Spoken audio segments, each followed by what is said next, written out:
নমস্কার বন্ধুরা। বহুদিন থেকেই পশ্চিমবঙ্গের পার্শ্ববর্তী সমস্ত রাজ্যের বর্ডার বন্ধ। দিন দিন কমে যাচ্ছে আলুর দাম। সরকারি সিদ্ধান্তে মাথায় হাত বাংলার আলু চাষিদের। হাজার হাজার কোটি টাকার ক্ষতির মুখে কৃষি নির্ভর গ্রামীণ অর্থনীতি।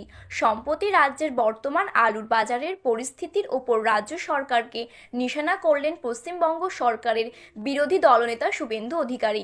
গতকাল তিনি জানিয়েছেন, রাজ্য সরকার সমস্ত চাষি তথা ব্যবসায়ীদের করুণ অবস্থার কথা ভেবেও দেখছেন না।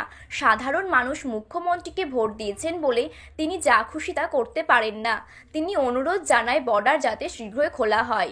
বর্ডারে ট্রাক বোঝাই আলুর গাড়িগুলিকে হেনস্থা না করার আর্জি তিনি জানিয়েছেন। কটাক্ষের মুখে আলুর গাড়িগুলোকে নবান্নে নিয়ে যাওয়ার কথাও শোনা যায় শুভেন্দু অধিকারীর মুখে। আজ কতুলপুরে পোখরাজ আলুর দাম পয়েন্ট লোড হিসেবে রয়েছে 440 টাকা। পুরনো স্টোরেজে জ্যোতি আলুর দাম রেডি হিসেবে রয়েছে আজকের দিনে 1000 থেকে 1100 টাকা কুইন্টাল হিসাবে। বন্ডের দাম 50 থেকে 60 হাজার টাকার মধ্যে ঘোরাফেরা করছে। বর্তমানে আলুর বাজারের পরিস্থিতি খুব খারাপ। এখন নতুন আলুর দাম তলানিতে ঠেকেছে। তার মধ্যেই ব্যবসায়ীদের দাবি, এই বছর আলুর চাষ নতুন করে 20 থেকে 25% বেশি হয়েছে সমস্ত পশ্চিমবঙ্গেই। কিছুদিন পর যখন হিমঘরে আলু বোঝাই গাড়ির লাইন শুরু হবে, তখন তো আলুর বাজার আরও খারাপ হবে বলে সম্ভাবনা থাকছে। এত টাকা খরচ করার পর যদি চাষিদের লস দেখতে হয়, তবে সর্বস্ব হারাতে হবে চাষি ভাইদেরকে। উত্তরবঙ্গ থেকে দক্ষিণবঙ্গ সর্বত্রই আলুর ব্যাপক ফলন ধরা পড়েছে। এখনও রাজ্যের হিমঘরগুলিতে অন্তত 2 লক্ষ টন আলু থেকেই গেল।